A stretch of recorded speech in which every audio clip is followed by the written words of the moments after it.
Police carpenter and crocodile. एक गांव में आलसी राम का एक कारपेंटर था। वो बहुत आलसी था। एक दिन उसके घर कुछ लोग आए। उन्हें देखकर आलसी राम, आइए आइए, मेरे कस्टमर को मेरा नमस्कार। कस्टमर्स को भगवान कहते हैं ना, क्या बनाकर दे सकता हूँ आपके लिए। क्या बे, भूल गया क्या? कुर्सी तैयार करने को बोला था तो 4 पैरों की जगह 3 पैरों की कुर्सी बनाकर देते हो। मैंने डाइनिंग टेबल को बनाने को बोला था तो तूने पैरों की जगह पत्थर लगा कर दिए। महंगे महंगे पर्दे और रोड्स खरीद कर दिए तो उसको बाथरूम में फिट करते हो। नाकाम कहीं के।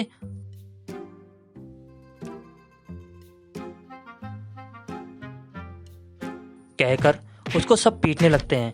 उनके जाने के बाद उसकी बीवी, छी छी छी, रोज तुमको ऐसे हर कोई मार के जाता है, कितनी शर्मनाक की बात है। जो काम करते हो उसको ठीक से करना सीखो। ये पिटने की नौबत नहीं आएगी। पहले आप आलकस छोड़ के काम सीखिए। बाहर जाकर काम करूं तो मेरे टैलेंट को देखकर सभी मुझे ऐसे मारने लगते हैं, इसलिए घर पर ही पड़ा रहता हूं। समझो मेरी बात को। मेरे पापा ने मुझे काम ठीक से सिखाया ही नहीं तो उसमें मेरी थोड़ी गलती है। और कोई काम तो मुझे आता ही नहीं है। हे भगवान, मेरा नसीब ऐसा क्यों है। उस गांव में पास ही एक झील थी। उस झील के बीच में एक पत्थर पर बहुत सारा सोना था। जो कोई उस सोने की आशा में झील में उतरता, उस झील में रहने वाले को मगरमच्छ उसे खा लेता था। एक दिन दोस्त आलसी राम से, अबे तुझे पता है क्या, हमारा जीवन मर गया। अरे ऐसे कैसे हो गया? अभी 2 दिन पहले तो जीवन बात कर रहा था मेरे से, तब वो ठीक था।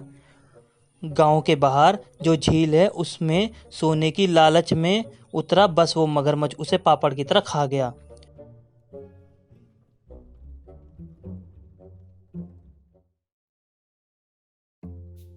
उसी रात आलसी राम आलोचना कर रहा था, यार गांव वालों से रोज मार खाना मेरे बस की बात नहीं है।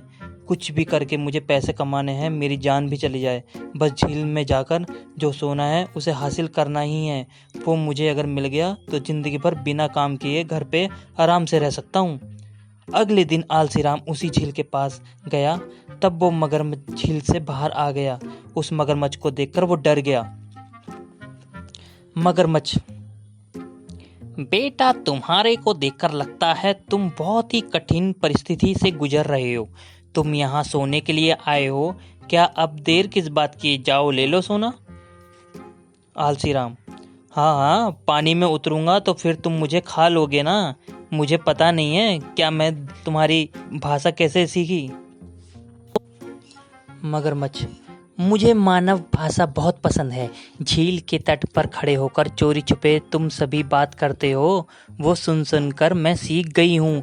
बेटा, जब से मैंने जीवन नाम के लड़के को पापड़ की तरह खा लिया है तब से मेरे मन में आलोचना हो रही है। मेरे पापों का प्रायश्चित करने के बारे में सोच रही हूँ। पूरी तरह से शाकाहारी बन गई हूँ। रोज योगा और ध्यान करके और झील में पौधे जो होते हैं उन्हें खाकर मैं जी रही हूँ। उस सोने की वजह से ही बहुत लोग उतरे, मेरे हाथों मारे गए। अब कोई इस सोने को कोई यहाँ से ले जाए तो अच्छा ही होगा। मैं तुम्हें कुछ नहीं कहूँगी बेटा। आलसी राम, अच्छा इतना ही है तो पाप साफ करने का मन है तो सोना तुम खुद ही ले आओ। ऐसा करोगे तो तुमको पुण्य भी मिलेगा। मगरमच्छ, सही बोला बेटा, अगर मेरी एक मदद करोगे तो मैं भी तुम्हारी मदद करूँगी और सोना लेकर आऊँगी। आलसी राम, ठीक है, तुम्हें क्या चाहिए बताओ। मगरमच्छ, वो देखो उस पेड़ पर रोज 2 कौवे काव काव करके मेरे ध्यान को विचलित कर रहे हैं। तुम अगर उस पेड़ की शाखा को काट दोगे तो मैं तुम्हें से ढेर सारा सोना दे दूंगी। इन बातों को सहमत आलसी राम पेड़ पर चढ़ गया और उस शाखा को काटने लगा।